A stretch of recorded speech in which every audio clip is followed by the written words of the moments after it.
Hello, listener, and you're welcome back to another episode of EV Unbounded. As always, I'm your loving host, Evie Jane, and this is my podcast about showcasing amazing women who are breaking down the barrier, and we are real and unbounded on this space. My guest today is an amazing woman who I have known for many years. She has been an inspiration to me and many other women and many other. I have watched her career do multiple challenges over the years. And my guest today is the first woman of color and the first woman CPA elected into the position that she's currently hold today. She was elected on November 6, 2018 with more vote than any other candidate for treasurer in the state history. I would like to welcome Fiona Ma, California 34th state treasurer, to the EV Unbounded family. Hi, Fiona. Hi. I'm glad we finally got a chance to sit down. I know. Do this. So she's super busy. I thought my calendar was back, but she being super busy where we've been tracking her down for months and months. So what's going on with you recently or lately? Well, the election is a little less than 3 weeks away. People. And so this whole year has been really trying to get out there, meet more people, learn more about the wonders and the splendors of California. And, November 8th is D-Day for us. And everyone, if you guys wanted to vote and doesn't know how to vote or haven't voted, here we go. Yeah, so everybody's going to get a ballot in the mail. So it's all mail-in ballots. The state pays for the postage, so you don't need to go out and buy stamps. But when you open it, it will come from your register of voters. You will see all the names on the ballot. And depending on if you have like the bubbles or the squares, you need to fill in the entire square or the entire bubble. Do not check off. Do not put an X because that will disqualify the ballots. See, I don't even know that. I know. That's why I just did 2 videos. Okay, good. And then when you are done voting, you put your ballot in the mail, you seal it, and then usually on the back of the ballot, it would say you need to sign it and put your address and your date and then put it in the mail. So you want to get it in the mail in plenty of time. You don't want to wait until Election Day, November 8th. But around the state, there will also be election ballot boxes, either at City Hall or around, depending on where you live, what county does everything a little bit differently. But essentially, get your ballot in early. Lady, everybody, lady, men, I don't care. Listen to that because I didn't even know that. I actually do have the video. Thank God Fiona actually sent it to me today. So I'm going to put that in our handle so you guys can definitely take a look. It's like I said, as a lawyer myself, I have no idea. So I'm so glad this video out so everybody can be knowing how to vote.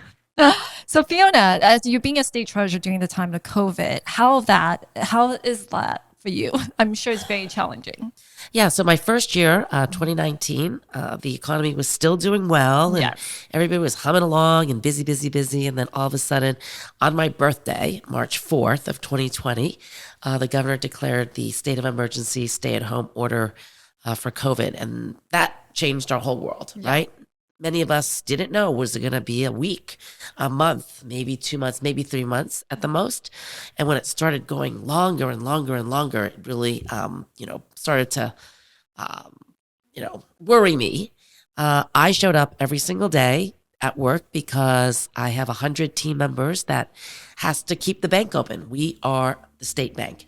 And if we don't open, we don't take money, we don't transfer money, everything stops in the state of California. Yeah. So I had 100 people come in. I came in, as the leader, I felt if I wanted them to come in, that I should come in. And so we kept everything going. I also chair 13 boards, commissions, and authorities that funds and finances housing and schools and hospitals and public transportation, green energy, recycling, and garbage. And we had meetings consistently.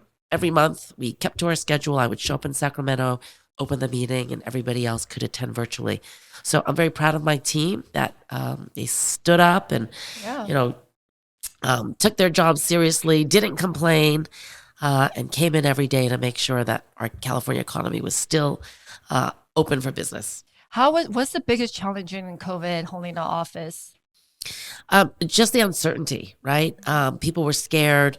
I live with my dad, who's 88 years old, and we're protecting our dad, our parents, and so I had to take COVID tests, and as soon as the vaccines came out, and it's just, when is this going to end, basically?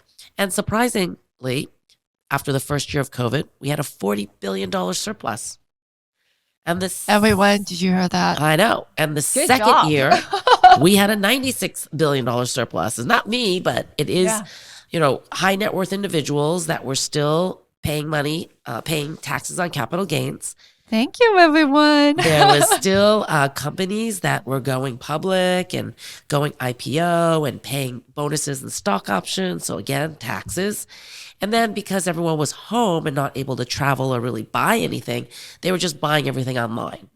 So that really increased our sales taxes that goes to the state and the local government. So that's what kind of kept us going, and surprisingly. And then the federal government, of course, they gave us $27 billion in federal assistance. And so that has been rolling out slowly, whether it's for tenants, whether it's small businesses, healthcare workers, airlines, people that were impacted. So it was very, very busy. No, and then I'm happy you said that, because when I ask a lot of people, other women entrepreneurs in their business, how COVID pandemic had impacted business, a lot of people suffer, as everybody know. People are losing their job and then they're on their relief, but the way how you describe it is actually very, like, it gives us hope, right? So I'm glad that this is pretty much end of the pandemic. So what is the feature that you see from this, like something hopeful? I think one of the lessons learned was that we were highly dependent on getting PPE from other countries, also vaccines and the tests, and then the whole supply chain logistics issues, coming through the ports. So I think we've learned that we need to prepare for the next, whatever it is, pandemic. We need to do and have more manufacturing here in California, whether it's vaccines, whether it's drugs, whether it's tests, PPE, because we just can't be dependent on other countries like we were this last time. And we were in global bidding wars for PPE. People were waiting for their tests and just really worrying. And it created a little bit of a pandemonium until companies started coming over here and making our own here. And, and so that's, I think, is the lesson learned, is that we have to not offshore a lot of our manufacturing. Like, we have to bring it back. And then you're a CPA by trade before you got into politics. I mean, what made you decide to go on to politics? You know what I mean? As an Asian American woman, growing up in an immigrant family, like myself, I think most our parents would tell us to be a lawyer, doctor, CPA, engineer, or doctor, lead. Lawyer, engineer, accountant, doctor. That was my parents too. So So how did they ever encourage you to get into politics? Oh, no. So I'm an accountant. My brother's an engineer. My sister's a doctor. Yeah, exactly. But I never thought my calling was to sit in an office and do taxes for 16 hours a day. Every 15th of the month is a deadline. And I'm an extrovert. So I need people and I want to help people. That is like my calling, and just leveling the playing fields. I like to make dreams come true these days for people. And so I just started veering toward politics and helping different candidates and getting more involved, and thinking that I could do a better job eventually. And so I finally ran and won my first race 20 years ago. Yeah. And then, so how your family feel about it when you told them you wanted to get into politics? Oh, they were not happy. My dad was like, "Why would you do that? Like, you're an accountant. That's an honorable profession." Yeah, because you actually work for a big accounting firm, I did. EY, right? I did. Yeah. But I said, I don't know. I just feel like I want to run. I want to represent. I want to be at the table. I want to make those decisions, whether it's money or policy. And so it took 8 years for me to say to my parents, "Can you just bless me?" And finally, my parents were like, "Well, we want you to go get your MBA." So I got my MBA. Wow. I said, "Okay, will you bless me?" And they said, "Well, we want you to get married. Your younger brother's getting married." I'm like, "Okay." So I got married. Finally, I'm 35 years old. I'm like, "Can you just Let me go. Let me try. And Yeah. they said, okay, well, we love you. If you don't win, don't worry about it. We're going to move to Las Vegas. And they left. Oh, they And moved so to Vegas? they moved to Las Vegas. I met Fiona's dad. That's why I'm surprised. And he's such a gentleman. He's so funny. I Yes. love your dad. So they only lasted a couple years Oh, okay. So in Vegas. Yeah. Because my Okay. mom has depression, Okay. had depression, and she just didn't like Vegas. You know, she didn't have her church and her family and, you know, the food and the shopping. And so she stopped taking her medication, and my dad didn't know what to do. So I said, bring her home. We'll admit her to USF. Mm-hmm. And then after she got out, my mom said, I'm not going back to Las Vegas. Yeah. And my Good. dad's like, what do you mean? I'm like, Dad, go pack up the house, sell the house, come here. Yeah. And we've been living together ever since. Oh, by the way. Are you the oldest? I mean, I'm the do you oldest. have sibling, brother? Oh, yeah. I have a younger brother, 2 years younger, and my sister is 16 years older. Okay. Same parents. And then they're all like surprised you want to get into politics or all that. You know what? My brother's kind of the same like me. Mm-hmm. He's outgoing. He likes people. He likes to get involved. My sister's a chiropractor now, and she also is pretty social. So we are definitely not office people. Yeah. I mean, this is the reason why I go along with Fiona, because she's definitely not a typical politician either. She's actually really fun, and she loves dogs. She has so many fur baby, which I love. Burning Man, that's another thing I love. We have that Karaoke. common interest in karaoke. Yes. So how is it like for being a woman of color and being obviously female to being in the politic and in the position that you're holding right now? How is it like for you? Yeah, so each race is different. This is my fourth elected position, and I think it's really hard as a woman, not so much as an Asian, but as a woman, because most of these politics, banking, right, accounting, most of the leadership is men. And so I always say my job is like Fred Astaire and Ginger Rogers. She did everything Fred Astaire did, but backwards and in high heels. That's what I feel like we as women in a professional environment in this professional world have to compete. Right. And that's what we have to do. We just have to work harder. We smile. We do it. Yeah. We get it done. Yeah. We multitask. We strategize. But in the end, like, it's just not worth complaining about it or fighting it. We just do it. And it's just more hours, more time. But I will tell you, like, fundraising, they will give a guy 8,100. That's the max. They will cut a check for 8,100. It's so true. And when I'm doing fundraising, they'll give me like 2,500. Yep. I can verify with this with Fiona, because we're always trying to help her raising money, and it's not just with a female politician, it's the same thing with female founders to start up fundraising. It's just they're always giving women less. Yes. Yeah. Yes. And so they're like, oh, well, we're going to give you less because, you know, if you want it, just come back. And I accept it now.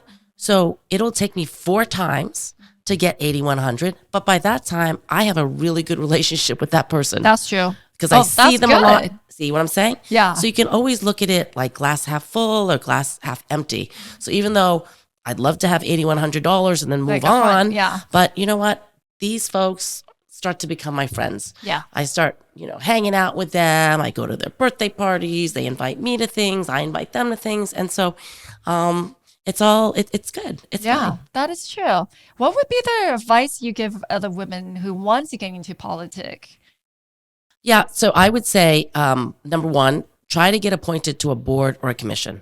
So at the local government level, they always have these boards if you can't travel that much, or you can apply to a statewide board.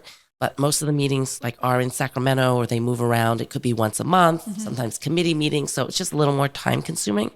But get on a board or commission, learn about Robert's Rules of Order, you know, how to conduct yourself in a meeting. Yeah. Sometimes it's combative. Sometimes you have to deal with the press. You're going to have public comment. Yeah. You know, you may be Yeah. on social media and attacked, you Yeah. know, and so, you know, you're going to develop a thick skin. Is this for you? Yeah. Right? Do you like it? Are you okay accepting it because you feel like you're, you know, you're answering to a higher calling and you have a passion for something, you know, you want to prove something? Or is it like, this is too much. I don't need this in my life. Like, I'm just going to quit. So I think that's the best way to test to see if you really have the stomach for this. And then after, you start looking around at the elected officials and you start going, I can do better than them. And that's when you start thinking about running for office. But I would say there's a lot of training programs these days, but go and volunteer on campaigns. Okay. Hang out with an elected official. See what their day is like, right? A day in the life. She's really busy. I'm telling you. I mean, seriously, she's so busy. I am. And it's not always glamorous. Yeah. People always think, oh, like being the mayor or the governor is really glamorous. It is a lot of pressure every single day. So get involved in campaigns, volunteer, shadow, and then you'll see whether, you're like, I really like this. I love going. Yeah. I love, being out there in public. I like answering people's phone calls. If you do not like talking to people, This is not for you. not for you. Yeah. Not for you. Like if you're an introvert and you're like, oh my God, I'm so exhausted. I saw people all day. I just have to go home and chill and read a book. Probably not for you. Okay. Well, did you, so now you state treasurer, do you think this is your dream or do you have a next dream or a bigger dream than this? I never thought I would be here. Like I ran for my first office, not knowing whether I was going to get elected, but I do always work harder, I feel. I don't want my parents to say, I told you so. And number 3, I don't want to go back and do people's taxes. So that's your biggest incentive. that is I better make it. Yeah. And I still do my 80 hours. I'm still a CPA. That was partially to appease my parents. But now it's like I can always go back and do, taxes and work for a firm. But that's not what I really want to do. So I just keep working and an opportunity opens, the door opens, and I'm ready to step in. And, I really ran for treasurer because John Chung, our good friend, said he was going to run for governor. And I never thought he would leave. I thought he'd be there for 8 years and I would run for controller. Yeah. Because that's the position that would be open, this year. But he said, I'm running for governor. And I said, well, I want to run for treasurer. And it is a perfect job for me. Yeah. I love it because I take in the money, I manage the money, I give out money. Yeah. And so I can go all over the state and say, what do you need help with? Yeah. And people are so happy to see me. Yes, because you're actually giving them money. Yes. So, yeah. So do you think this, I know you're going on the next term, the re-election is coming up. I mean, it's in 3 weeks, right? You were saying earlier. Yep. Is this, beside this, what would you want? Is this your final stop in your political career or you wanted to go more? Well, we're going to see how I do in 3 weeks.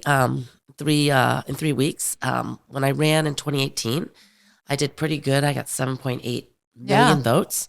It was a high turnout year, granted, but I'm happy that I did so well. And this time I have worked a little bit, a little bit more strategic. So I'm going to the places that I did not win, the counties I did not win in June, which are mostly which county are those?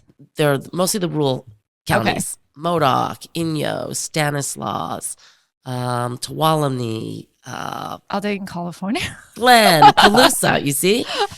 The fact that you don't know them is because a lot of people don't go there, right? But I love going. I love seeing. Every county is different here in the state of California. And there's so much personality and people. And I just like to travel. So that's what I've been doing the last 6 months is really going to those counties and just meeting different people. And it's I hope you have some kind of video like people can follow you going to this county because I never heard of this county. It would be great to see how's it like over there. Well, follow me on Facebook, Twitter, or Instagram. Everybody, please follow Fiona. She's awesome on Instagram. I'm going to put her social media handle on the podcast. So follow her. And then so we can see all this county. They are in California, by the way.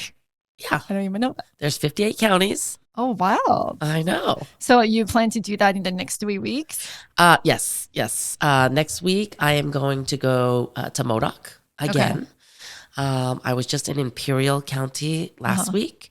I'm going to be in Orange County these next couple days. So I'm just all over the place. Yeah. Good luck. That's amazing.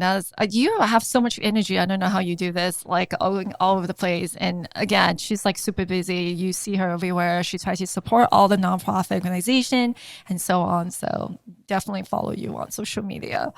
I mean, so we talk about the career and politics stuff. Like, what do you do for fun? Like, this is fun. This is my fun.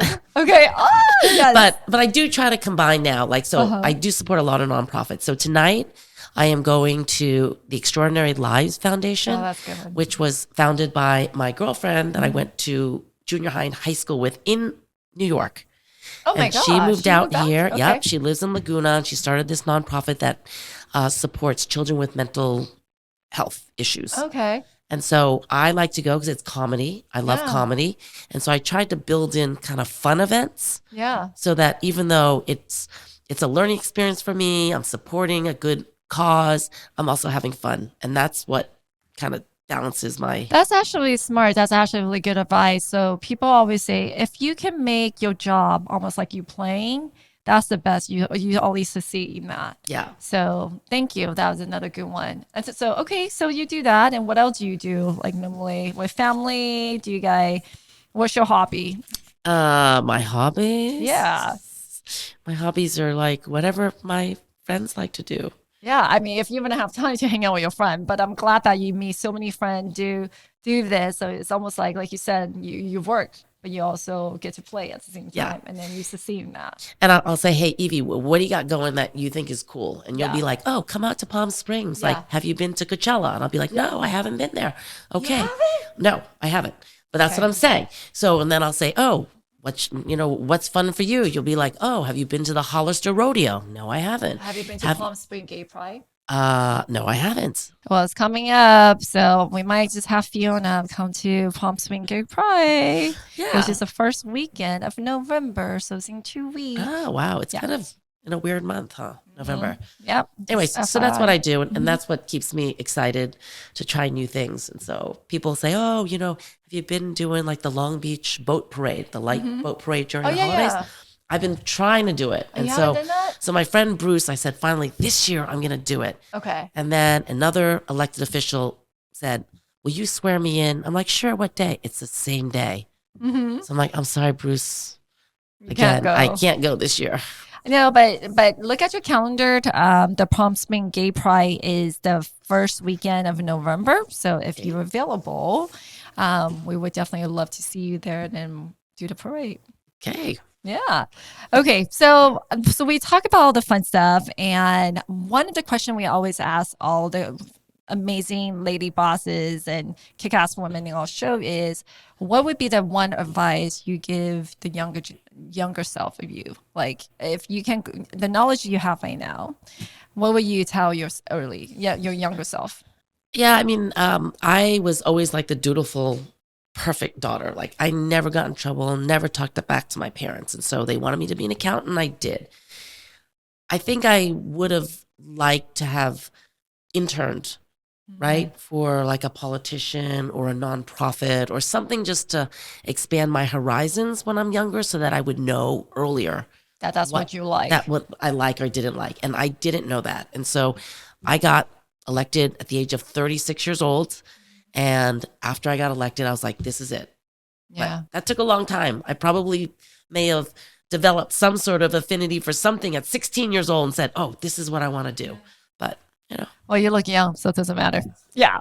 So try new things so you can figure out what you like, what you don't like. And I think that's what the life experience is, right? So, and this is the reason why we have the podcast. We always want like amazing women to come to the show and giving us the advice. So, listener, you guys don't have to wait for a long time to figure out what you like and what you don't like. You can just do that now. Yeah. And I think as we get older, we want a mentor, right? Exactly. And so I'm sure if someone is like, my dad wants me to be a lawyer, can I like hang out with you and see whether that's Right. the right thing? And I'm sure you'd be like, great, but nobody thinks about that. They're like, Right. oh, they won't return my phone call, or, oh, they won't like me to do that. But we want to mentor the next generation. Oh, so we totally ask do. us. Yes. Yeah.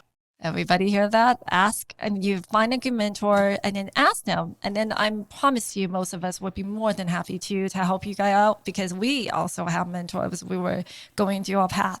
So thank you, Fiona. Thank you so much. I finally got her to be on the show, and she's super busy. And please, everyone, make sure you vote, and you know who to vote for. Okay. That's my personal opinion. Can I talk about the refund? Yes. before we Oh, yes. Oh Okay. my God. Okay. You guys need to know about this refund thing. I just find this out like literally right before we started this podcast. Yeah. So starting this month, Mm-hmm. 90% of us that filed our 2010 taxes are going to get a middle class tax refund. one of your assistants said, "Is this the gas tax refund?" Well, it started out as a gas tax refund, and now it's just an income tax refund. So if you filed electronically in 2010, you will get your refund directly deposited into your account, and it'll say middle class refund. If you did not file electronically, you will get a letter in the mail with the logo, the state of California. It will say in red letters that this is your middle class tax refund. It'll be addressed to you. You open it up, and it looks like a prepaid credit card. Most people will throw it out because they are like, I don't need another credit card. But this is your refund. So open it up, follow the instructions to activate your card, and then you can use it, or you can deposit it into your bank account. But please, please don't throw it out, because otherwise I know I'm going to get thousands of calls because people are going to say, how come I didn't get a refund? So that is your refund, that prepaid card coming in the mail sometime this month through January. Oh, shoot. I better look into my mailbox. I don't know if I threw anything like that away. But guess what? And this is a good thing you follow EV Unbounded podcast, because you thought you were getting a life tip. You just got a little saving money tip. So you're welcome. So thank you so much, Fiona, for coming here. Thank you. And then hopefully we definitely have you coming back again. And we know you're going to do great on your election. Thank you. Thank you, Evie. Bye. Bye. Oh, we're good. We're good. We're so used to. We're good. Do it. Yeah. Push the button.